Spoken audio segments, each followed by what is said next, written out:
उत्तर प्रदेश के उन्नाव से एक ऐसा मामला सामने आया है जिसने हर किसी को हैरान कर दिया है। एक मजदूर की बेटी को अचानक 20 करोड़ 98 लाख रुपए के कारोबार से जुड़ा इनकम टैक्स नोटिस मिला है। इस नोटिस के बाद न सिर्फ पीड़ित परिवार बल्कि पूरा क्षेत्र स्तब्ध है। पीड़िता रश्मि सविता का आरोप है कि उनके आधार कार्ड और पैन कार्ड का दुरुपयोग कर दिल्ली के बुराड़ी इलाके में RS एंटरप्राइजेज नाम से एक कथित फर्जी फर्म बनाई गई। आरोप है कि इस फर्म के जरिए करोड़ों रुपए का कारोबार दिखाया गया, जबकि रश्मि और उनका परिवार बेहद साधारण आर्थिक स्थिति में जीवन यापन करता है। रश्मि का कहना है कि उनके पिता मजदूरी कर परिवार का पालन पोषण करते हैं और उन्होंने कभी किसी प्रकार का व्यापार, कंपनी या बड़े आर्थिक लेन देन से जुड़ा कोई काम नहीं किया। ऐसे में करोड़ों रुपए के कारोबार का नोटिस मिलना उनके लिए किसी सदमे से कम नहीं है। परिवार का कहना है कि उन्हें यह भी नहीं पता कि उनके दस्तावेजों का इस्तेमाल किसने और कैसे किया। पीड़िता ने आरोप लगाया है कि उनकी जानकारी और अनुमति के बिना उनके आधार और पैन कार्ड का इस्तेमाल कर फर्जी तरीके से कंपनी का पंजीकरण कराया गया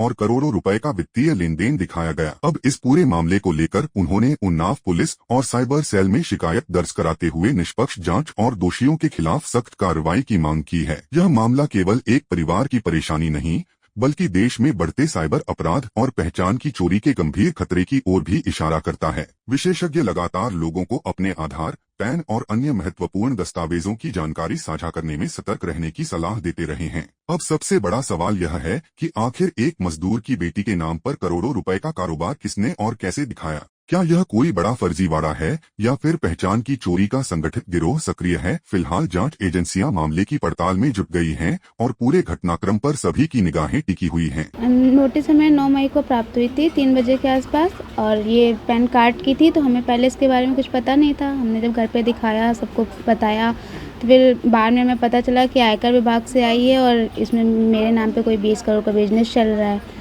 हमें जब ये पता चला तो हमने फिर मेरे घर में सब करने लगे कि ऐसा क्या सोचा। हम कभी चंडीगढ़ गए नहीं थे और इतना कुछ हो रहा था। फिर हमने जब जहाँ पे दिखाया था तो उन्होंने बोला कि इसकी क्राइम मतलब रिपोर्ट लिखाने का, तो हम लोग गए थे SP ऑफिस, वहाँ पे दिखाया। फिर वहाँ से हम लोग साइबर ऑफिस गए थे, तो उन्होंने हमसे बोला कि ये जो मामला है ये आयकर विभाग का है, तो वहीं जाना पड़ेगा।